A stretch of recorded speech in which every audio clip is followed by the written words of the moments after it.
Good morning all of you. जैसा कि हम लोग बीएड फर्स्ट सेमेस्टर के प्रैक्टिकम का ईपीसी फर्स्ट पढ़ लिए हैं, अब उसमें दो फाइल और बनती है, ईपीसी सेकेंड और ईपीसी थर्ड। ईपीसी सेकेंड में हम लोग बात किए थे, थर्ड ईपीसी फर्स्ट पढ़ रहे थे तो कि ईपीसी सेकेंड में हमको किसी दो फिलोसफरों को लिखना होता है, दो दार्शनिकों के विचारों को, शैक्षिक विचारों को लिखना होता है। महात्मा गांधी काशी विद्यापीठ और जननायक चंद्रशेखर विश्वविद्यालय दोनों ही यूनिवर्सिटी में बहुत सारे विद्वानों का नाम, लगभग 6-7 विद्वानों का नाम दिया गया है, लेकिन उसमें से केवल दो पे काम करना है हमको, यानी दो पे लिखना है। अब हम जो लेकर आए हैं ईपीसी सेकेंड, अब इसमें दो जो हमारे मनीषी हैं या जो दो शिक्षाविद हैं या दो फिलोसफर हैं, ये हैं महात्मा गांधी और विवेकानंद।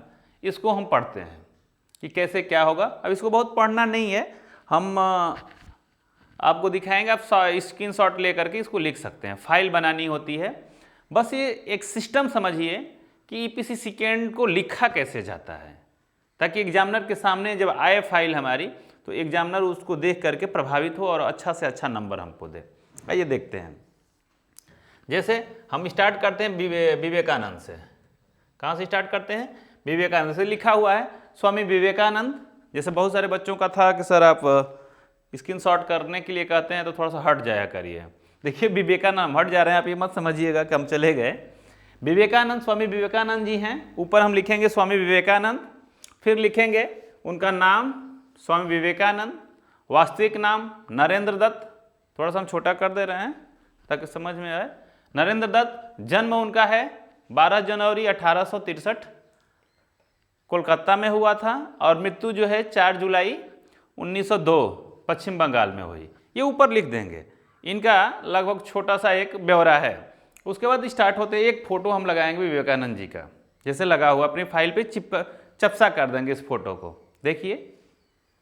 उसके बाद स्टार्ट होता है यहाँ से, नीचे लिख देंगे गुरु कौन थे? रामकृष्ण परमहंस जी थे, और जो इनका दर्शन है आधुनिक वेदांत दर्शन है इनका, नीचे हम लिख देंगे बाएं साइड में। और जीवन वृत्तांत से स्टार्ट करेंगे हम।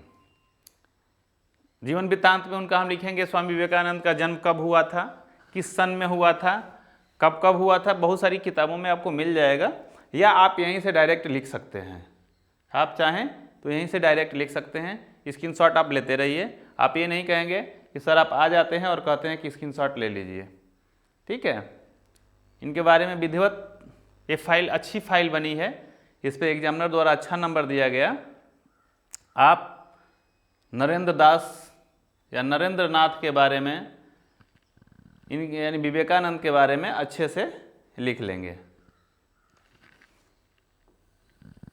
हम इसको ऑल करते चल रहे हैं, आप स्क्रीनशॉट लेते रहेंगे और उसके बाद लिखेंगे। बहुत जल्दी ही एक साइट हमारी है ETOT.in पे जाएंगे तो बहुत जल्दी PDF भी आपको मिलने लगेगी। YouTube पे PDF नहीं पढ़ पा रही है, आप जल्दी ही उस पे जाएंगे, साइट का लिंक दे दिया जाएगा नीचे, और वहाँ जाएंगे तो ये PDF रूप में मिलेगा आपको सारी चीज़ें। आगे बढ़ाएं।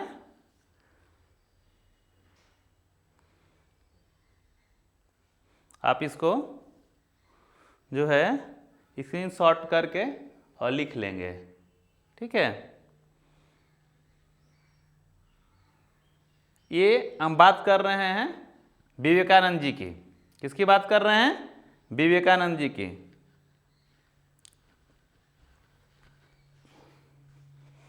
हम बात विवेकानंद जी कर रहे हैं। ये चेक की हुई फाइल है।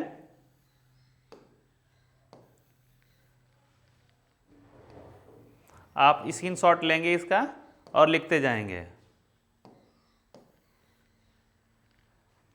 अब देखिए यहाँ लिखने के बाद एक अगली जो हेडिंग होगी हमारी जीवन दर्शन की होगी। देखिए किसकी होगी? जीवन दर्शन।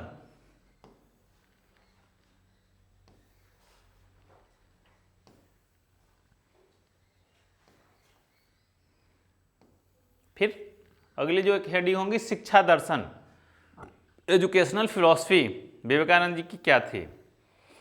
देखिए 2 कलर से लिखा हुआ है, ब्लैक से जो लिखा हुआ है इनवर्टेड कामा में है, ये इंपॉर्टेंट है। जैसे लिखा हुआ है, वह बाबुओं का उत्पादन करने में सक्षम एक कुशल यंत्र के अतिरिक्त और क्या है?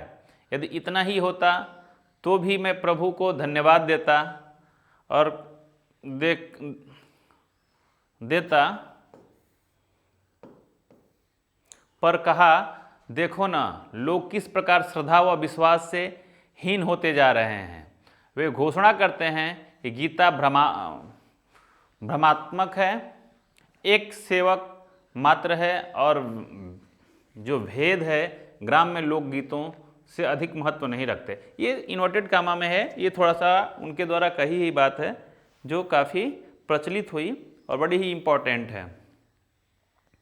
प्रचलित शिक्षा के स्थान पे स्वामी जी भारत के लिए किस प्रकार की शिक्षा चाहते थे, इस संबंध में वो कहते हैं, देखिए इन्वर्टेड कामा में लिखा हुआ, आप भी ऐसे ही लिखेंगे, हमें उस शिक्षा की आवश्यकता है जिसके द्वारा चरित्र का निर्माण होता है, मस्तिष्क की शक्ति बढ़ती है, बुद्धि का विकास होता है और मनुष्य अपने पैरों पर खड़ा हो सकता है। जैसे महात्मा गांधी ने 3H की शिक्षा दी थी ना, कि शिक्षा ऐसी होनी चाहिए जो 3H का विकास करे। 3H मतलब हेड, हैंड और हार्ट, ये भी वही बात कर रहे हैं। चरित्र मतलब हार्ट से है और मस्तिष्क यानी माइंड और पैरों पे खड़ा हो सके यानी हैंड, ये भी उसी तरह की शिक्षा की बात करते हैं। ये सारी चीज़ें आप लिखेंगे। अब शिक्षा का अर्थ स्वामी विवेकानंद के अनुसार, अब विवेकानंद की परिभाषा तो आपको हमको लग रहा है कि याद होना चाहिए, क्योंकि शिक्षा की विवेकानंद की जो परिभाषा है वो सबसे अच्छी परिभाषा मानी जाती है। वो परिभाषा याद है, मनुष्य में पहले से निहित अंतर्निहित पूर्णता की अभिव्यक्ति ही शिक्षा है। इनकी सबसे फेवरेट परिभाषा और भारत में ये परिभाषा सबसे सही परिभाषा मानी जाती है। शिक्षा क्या है? मनुष्य में पहले से निहित पूर्णता की अभिव्यक्ति है। ये पाठ्यक्रम के बारे में इनका क्या विचार है, कैरिकुलम के बारे में यहाँ पे लिखा हुआ है, आपको कहीं कुछ जाने की जरूरत नहीं है, आप यहीं से सीधा लिख सकते हैं फाइल को, यानी ईपीसी सेकेंड की जो फाइल है यहीं बन जाएगी आपकी। अब देखिए शिक्षण विधि, शिक्षण विधियों के बारे में इनका जो मत है एकाग्रता है, क्योंकि ऐसा माना जाता है कि विवेकानंद जिस किताब को एक बार पढ़ लेते थे उसको कई वर्षों तक भूलते नहीं थे, यानी जब उनसे जैसे पूछा जाए, जिस पेज पे पूछा जाए वो बता देते थे। और इसका मूल कारण उन्होंने बताया कि एकाग्रता है। एकाग्रता पे बहुत बात की है ये। देखिए प्रोफेसर लक्ष्मी नारायण गुप्त ने अपनी पुस्तक महान भारतीय शिक्षा शास्त्री में लिखा, शिक्षा की विधि में स्वामी विवेकानंद का अपना एक विशिष्ट स्थान है। उनकी शिक्षा विधि एकमात्र आध्यात्मिक कही जा सकती है जिसका आधार धर्म है। इस विचार से उन्होंने धर्म की विशेष पद्धति को अपनाकर शिक्षा देने के लिए कहा। ये लिखते जाएंगे हम। फिर शिक्षक का स्थान विवेकानंद के अनुसार देख लेंगे, वास्तव में लिखा हुआ ब्लैक से इन्वर्टेड कामा में, इसको अवश्य ही लिखेंगे, वैसे ही लिखेंगे आप, ठीक है। स्त्री शिक्षा के बारे में उनका क्या विचार है यहां से हम देख लेंगे। जन शिक्षा के बारे में उनका क्या विचार है यहां से हम लिख लेंगे। मानव निर्माण की शिक्षा यहां से देखेंगे, हम लिख लेंगे। मानव निर्माण के तत्वों के बारे में इन्होंने बात किया। मानव निर्माण शिक्षा के शैक्षिक निहितार्थ क्या क्या हैं, इस पे इन्होंने बात किया। ये मुख्य रूप से जो क्लास है आपके फाइल बनाने के लिए है, न कि विवेकानंद के बारे में बताने के लिए है। आप स्क्रीनशॉट लेते जाएंगे और अपने फाइल पे लिख देंगे। जब लिखेंगे तो बहुत सारी बातें आप ऐसे ही जान जाएंगे स्वामी विवेकानंद के बारे में। अब देखिए दूसरा है, इसमें 2 लिखना है ना, एक स्वामी विवेकानंद के अनुसार स्वामी विवेकानंद के दार्शनिक विचारों को, शैक्षिक विचारों को लिखना है, और दूसरा जो लिखना है महात्मा गांधी के शैक्षिक विचारों को। दूसरा देखिए महात्मा गांधी हैं और यहाँ पे एक इनका फिगर होना चाहिए। यहाँ पे क्या करेंगे आप, महात्मा गांधी का एक फिगर चिपसा करेंगे, चस्पा करेंगे, क्या करेंगे, महात्मा गांधी का यहाँ पे एक बड़ा सा फिगर लेके या नेट से निकाल के या दुकान से ला करके चस्पा कर देंगे यहाँ पे, ताकि फाइल आपकी थोड़ी सी प्रभावशाली हो जाए, यानी किसी को प्रभावित कर सके। अब देखिए सेम वही प्रक्रिया है जैसे हम विवेकानंद के बारे में बात कर रहे थे। अब जीवन परिचय इनका लिखना है, ये क्या थे, सारी किताबों में मिल जाएगा। हम एक आपको केवल प्रोसेस मात्र यहाँ बता रहे हैं कि कैसे आप फाइल तैयार करेंगे। महात्मा गांधी का जीवन दर्शन है ये। महात्मा गांधी के जो चार आर्य सत्य थे, जिसमें महात्मा गांधी आगे चल के बहुत महान बने, उनका था सत्य, अहिंसा, निर्भयता और सत्याग्रह। इसके बारे में है कि सत्य अहिंसा क्या है, निर्भरता क्या है, निर्भयता क्या है, सत्याग्रह क्या है, इसके बारे में है। शिक्षा दर्शन महात्मा गांधी का कैसा था। आप महात्मा गांधी की बात करें और बुनियादी को भूल जाएं, यानी बेसिक शिक्षा एजुकेशन को भूल जाएं, ये हो नहीं सकता है। शिक्षा का अर्थ महात्मा गांधी, अभी हम इससे पहले बात कर रहे थे, 3H की शिक्षा के बारे में बात करते हैं। कौन क्या क्या, हेड, हैंड और हार्ट, ये तीनों के बारे में बात करते हैं। यानी उनका जो था कि कैसा होना चाहिए, देखिए यहाँ एक परिभाषा उनके द्वारा दी गई है। बालक और मनुष्य के शरीर, मस्तिष्क और आत्मा में पाए जाने वाले सर्वोत्तम गुणों का चतुर्मुख विकास होना चाहिए। किसके द्वारा, शिक्षा के द्वारा। शिक्षा का जो उद्देश्य है उनके द्वारा बताया गया कि शिक्षा के कौन कौन से उद्देश्य हैं। 2 उद्देश्यों पे वो बात करते हैं, तात्कालिक उद्देश्य और अंतिम उद्देश्य। अंतिम उद्देश्य क्या है, तब देखिए हम वर्धा शिक्षा योजना की भाई बात करते हैं, इसी को बेसिक शिक्षा योजना भी हम कहते हैं। वर्धा शिक्षा योजना को गांधी जी ने कब दिया था, इसको हम देखते जाएंगे, लिखते जाएंगे। बेसिक शिक्षा देखिए है क्या है,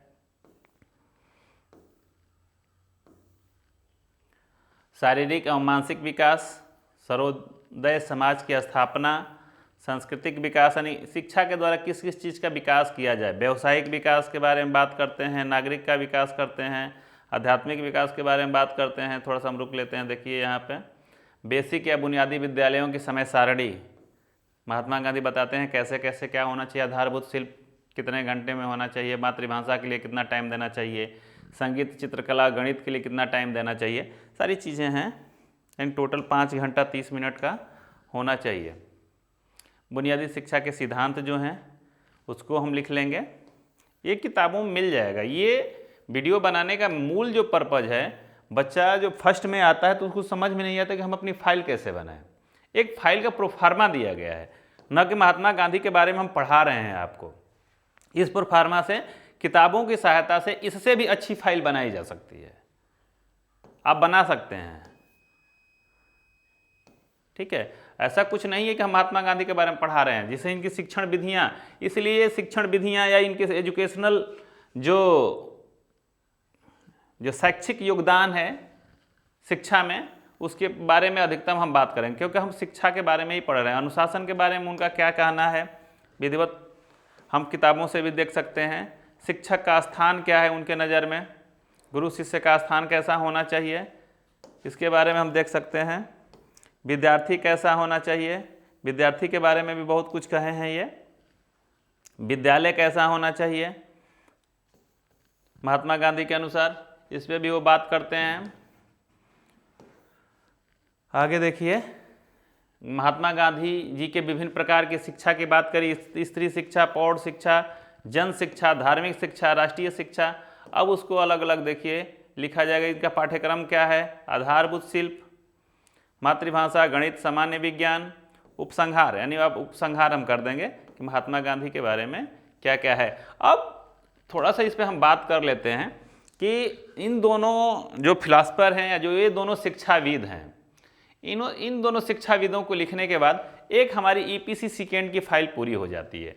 बस अब EPC थर्ड की फाइल हमारी बचती है,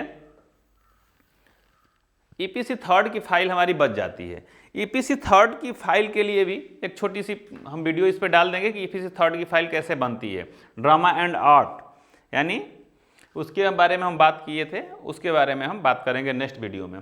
अगर ये वीडियो आपको अच्छी लग रही हो तो इस चैनल को सब्सक्राइब करिए, सब्सक्राइब कर लिए हैं तो लाइक करिए, और लाइक भी कर दे रहे हैं तो आप शेयर करिए ताकि इससे दूसरे को भी फ़ायदा हो सके।